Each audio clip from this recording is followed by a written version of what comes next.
I'm Chris. Hi, I'm Laura. And this is the Chris and Laura Show. And we're thirsty again. Well, it's happy hour here in Sydney, and well, it was happy hour when we decided that we were going to make a video. We talked a little bit about it, and well, now we're really thirsty. What should we make today? Well, what's your favourite cocktail? Gin and tonic. Okay, I knew that. I think everybody knows that. Yeah, they do. I was thinking about this, and I think probably, if not my favourite cocktail, but the one that I feel like making and drinking the most is a Negroni. Because I love Negronis. You love Negronis? Not especially. That's funny. Negronis are pretty polarizing as a cocktail, and I've always figured that was because they're very bitter.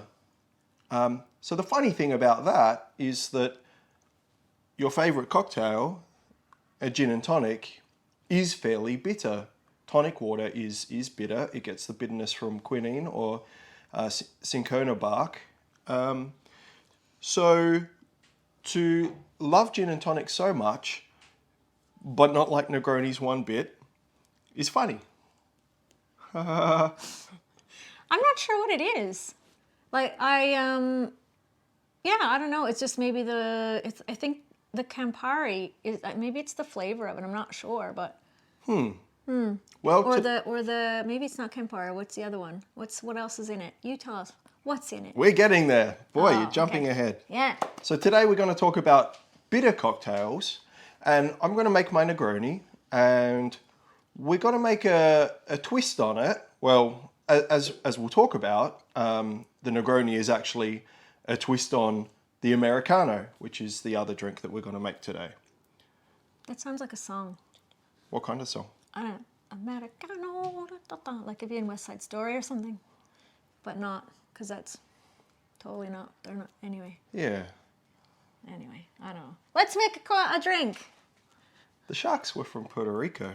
Yeah, I know. But if he kind of was like, you know, the Romeo and Juliet meeting together, they could sing like a, you know, it's the Puerto Ricans and the Americans and Okay. making a Americano in a Puerto Rican style. Actually, maybe, I mean, to really flog a dead horse here, these cocktails are Italian. Exactly. Yeah, that's where we were going with Yeah, this yeah. all along. Now, nice and simple, and both cocktails share similar ingredients. We're not going to shake, we're not going to stir in a stirring glass. We're going to build both of these cocktails in the glassware that we'll be drinking them in, which means fewer dishes. Yay. For me. Yeah, right. Fine, I lied through my teeth. Yes, you did.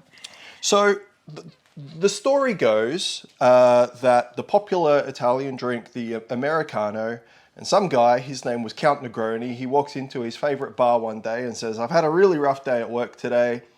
I love Americano so much, but I want something a little bit stronger because I want to get plastered." So the bartender made him what is now known as the Negroni. Cute story, is it true? I don't know. I don't know either. Okay, so the common ingredients in these two cocktails, the Americano that we'll build in a tall glass and the Negroni that we're going to build in a short glass, is red vermouth or sweet vermouth. Do you know what vermouth is? It's wine-based. It is wine-based. That's all I know. Okay, so it would be classified as an aromatized and fortified wine.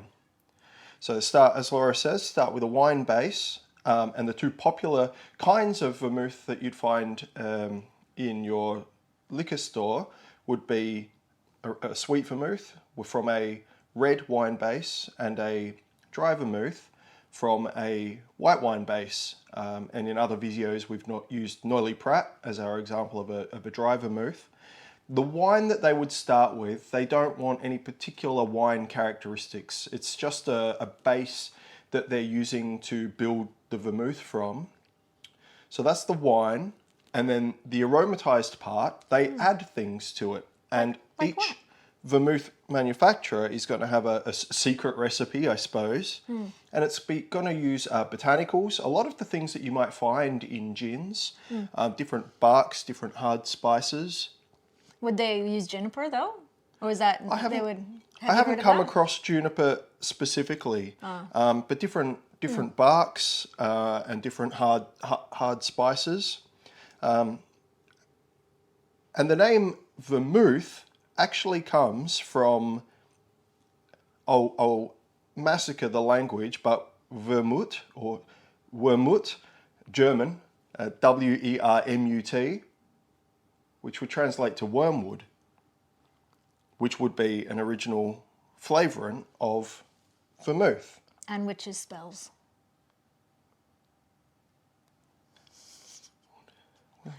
Wood. I'm confused. I'll explain the joke later. Isn't that one of the ingredients for you to make a love potion or something? Well, wormwood is really the key ingredient, or the historically key ingredient in absinthe. And so when absinthe was banned in different markets because it was associated with sending people crazy or other health effects, people figured it was because of the wormwood. So wormwood got banned in a lot of places to use as an additive. Really? So to find a vermouth now that actually has wormwood in it is unlikely. As far as wormwood being the cause of absinthe drinkers to go crazy, well, that's more likely the huge alcohol in most absinthes. So we've talked about vermouth, starting with a wine, aromatized and fortified. So a typical wine, let's say starting with a base wine of 10, 12% alcohol, but a vermouth then would have a neutral spirit added to it. This one, for example, we're using Cinzano Rosso. It's 14.4% alcohol, so they've just added some spirit to it to bolster the alcohol.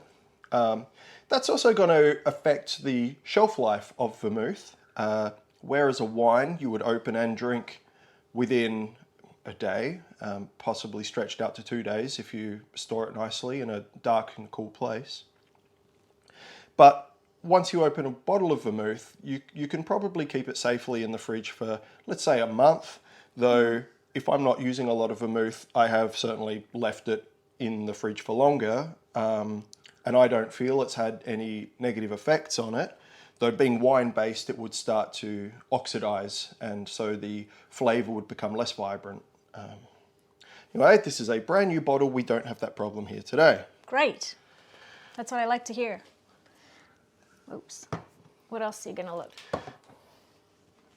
As Laura mentioned before, the, I suppose, key ingredient that makes these cocktails so distinctive is Campari. Campari is an aperitif, which means it is a pre-dinner drink, a popular pre-dinner drink. Actually, so is vermouth. And because of the bitterness, it's going to stimulate your appetite pre-dinner. Campari is also, as Laura said, bitter, made bitter by different flavorants that are bark-based again, things like Kinotto.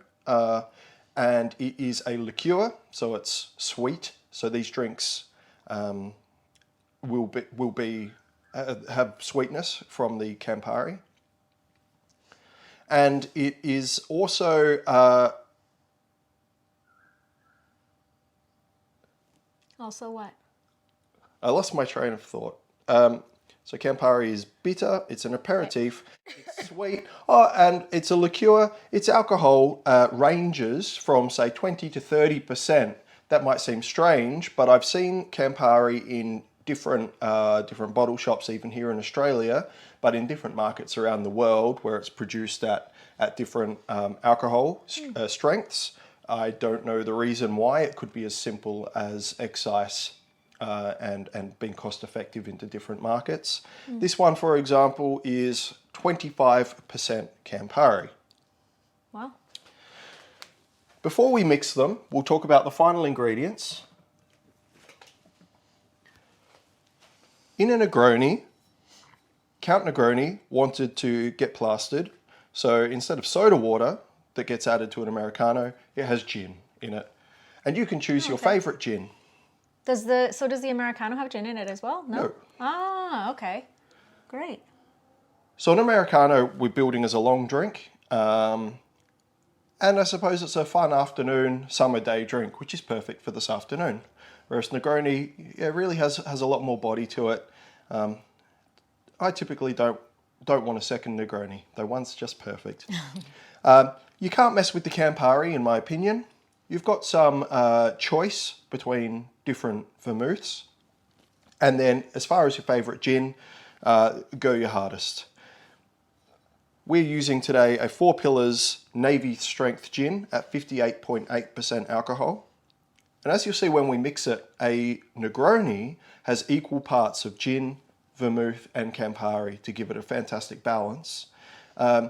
You could up the gin a little bit to say 1.5 ounces if you wanted the gin to really shine, or if it was a more strained gin, but this gin is not. This is 58.8%. We will use an ounce only of this, and it's going to be quite a strong drink. The funny thing that I find about bottle shops, especially here in Australia, make sure you send us a comment if this is different in your country. But with the explosion of craft gins and the number of gins that are available, it's not unusual to walk into a bottle shop or a liquor shop and find 50 gins. Yeah, I like that. Vermouths, you're lucky if you find one of each kind in a bottle shop. So if you can find a craft or a really interesting vermouth, then it's going to shine as well in both of these drinks. But chances are you'll just have to use what you can find. But with the gin, you can get really creative. Can I just say one thing about this, actually? I quite like a red vermouth just as a after dinner kind of drink as well, it's quite nice. It's sweet. It's really, yeah, it's lovely. I agree. I like that too. Yeah. We like it together. Yeah. It's nice. Even though it's an aperitif, it is delicious after dinner. Yeah. And if we're in the mood for something a little bit longer, maybe we want something to drink after dinner, but we don't feel like scotch or cognac, we don't feel like making a cocktail, a bit of sweet vermouth, a couple of ice cubes, maybe an orange slice is just delicious. Yeah, it's really nice. Which brings me to the garnish. Yes. When we mix up these drinks, we're going to garnish with orange. Now, the original garnish, I believe, for a Negroni and an Americano is an orange wedge or an orange slice. So I've cut up some nice little orange slices. If you go to a fancy bar, excuse me, if you go to a fancy bar, you're more likely now to find a orange peel. But I like something to eat as well with my drink. So an orange slice fits that bill perfectly. Would you put a cherry in a Negroni? You could do what you like. I wouldn't. Would you expect that? Would you expect that in a bar though, to find somebody, or would Not in a Negroni. Would they look at you and go? The thing about Negroni in a bar, especially a fancy bar, as we'll see in a minute, we're making our Negroni and our Americano today with bog standard ice that comes out of our freezer. It's not fancy ice. Both of these cocktails in a fancy bar would use fancy ice. Nice big ice cubes with the drink built on top of it. And a big chunk of fruit, and especially a cherry, might not play nice with a really nice cube of ice that fills up a big portion of the glass. So that's one reason that I'd say no to the cherry. But also, it's not necessarily the flavour that I'm used to in this cocktail. But there are no rules. You can do what you like. The other thing that we'll put in a Americano, I've never done it before, but just researching this video, I came across a site that said that one of the traditional or the traditional garnish for an Americano is a lemon peel or a lemon peel and an orange slice. So I thought that was a lark. We're going to do that today. Sounds like fun. Why don't I start making these drinks? Yes, I've been talking so much that we're both very thirsty now. Yes. So on these drinks, I know that in previous drinks we haven't put the ice in until later because we didn't want them to water the drinks down too much. I think though if we're making them right in the glass, it's probably a wise idea to put the ice in first. What do you think of that? I agree with that. It's going to prevent splashing. Yeah. And I've got less things to talk about now, so we can be nice. We can be nice and quick. That's nice. Building the drinks. Now, one of my favourite topics, and we'll talk about this in future videos, is James Bond and the things that James Bond eats and that James Bond drinks. And it would be a little known fact that in the Ian Fleming books, the first drink that James Bond drinks is actually an Americano. I'm gonna take these over here and do this so you can talk. Thanks, dear. So James Bond drinks an Americano. He's in a cafe in Paris. And whenever James Bond drinks an Americano or a long drink, he stipulates that he drinks it or would like it made with Perrier sparkling water. Well, that's a little bit fancy also for us. We've got the old SodaStream. SodaStream's changed our life. Instead of drinking Sydney tap water, we can drink Sydney tap water with sparkles.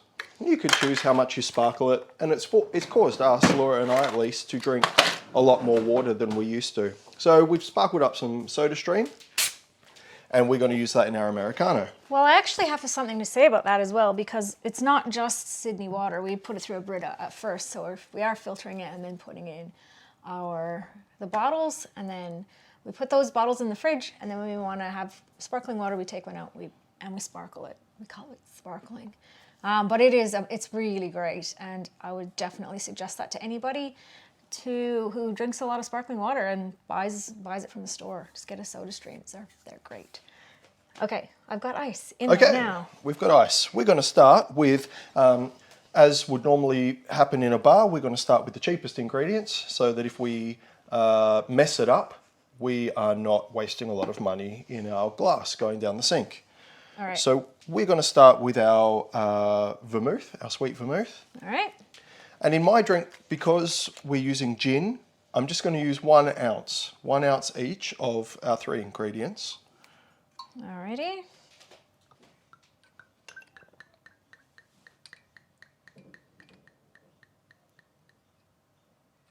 This is...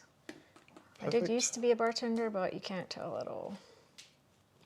And in Laura's Americano, just so it's a little bit longer, I'm going to use 1.5 ounces. Again, you can choose with these measurements how big you want the drink to be, also how much water you'd like to use. Original recipe would say a splash of soda water, but you can lengthen this out because both ingredients are fairly strong, robust flavour.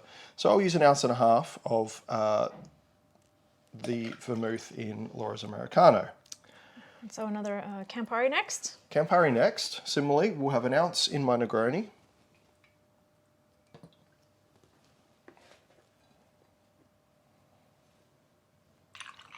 See the beautiful red colour there. And we're going to use 1.5 ounces in the Americano. Actually, it's a little bit more, so I'm going to throw that in there. Good idea. There we go.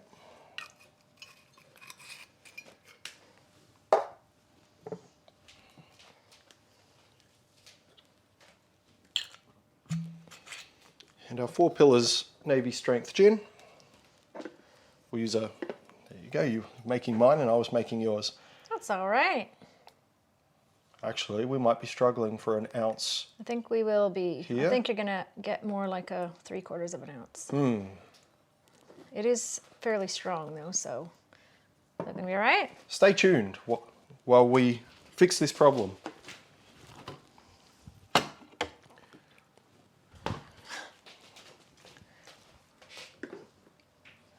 After all that talking about showcasing your favourite gin, Yep. we're making a mixer. We are making a mixer, and that's okay. Bits of this, bits of that.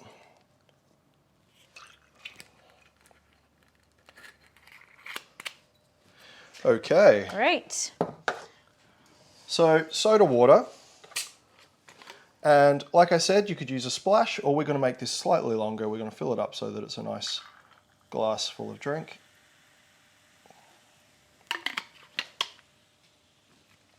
Good and good? Good and good. Shall we do a nice little stir? Yeah, so the Negroni we want to chill down. So we'll give it a good stir, and hopefully we'll see the glass starting to frost over. And we're chilling the drink, and we're also diluting it so that it's more palatable. Perfect. And because the Americano's just got soda water in it, we're going to give it a really gentle stir, just to mix it. The soda water was already cold, so we don't need as much dilution or chilling. Perfect. There's our Americano. And finally, we're going to garnish. Would you like a big chunk right in there, or would you like it? Ah, chunk it in there. Absolutely. There you Perfect. Yeah, just going to give that lemon peel a little bit of a squeeze over the top, and we're going to dunk the orange in there as well. Yum. Ah, do we have straws? I don't know if we do. We're going to sip these drinks. The Americano being a long drink, you could put your favorite environmentally friendly straw in. Okay, Negroni, Americano.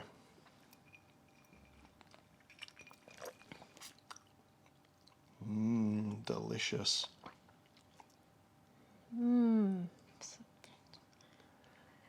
Kind of good. I don't believe you. No, it's actually not bad at all.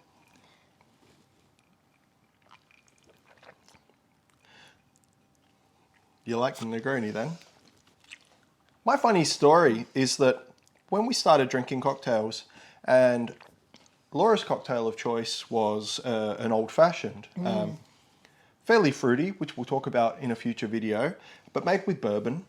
And I had no appreciation for bourbon. I didn't like bourbon, and I'd make something else, maybe something rum-based, but I'd always want a sip. I'd always want to try the old-fashioned, and the reaction was the same every time, pretty much the same as Laura's reaction there drinking the Negroni. I didn't like it one bit, but as they say, practice makes perfect, and it grew on me. So now I'm a fan of bourbon and bourbon old-fashioned. So maybe just more practice is needed. I think I'll stick with this one for now, and we'll see how it goes. But yeah. Sounds good. Sounds like, yeah, we'll see. So our bitter drinks, aperitifs, perfect as pre-dinner drinks. What is for dinner? Thai. Thai food? Yeah. That sounds fantastic. We eat Thai every week. The same thing every week. It's awesome. The Negroni, Americano, cheers.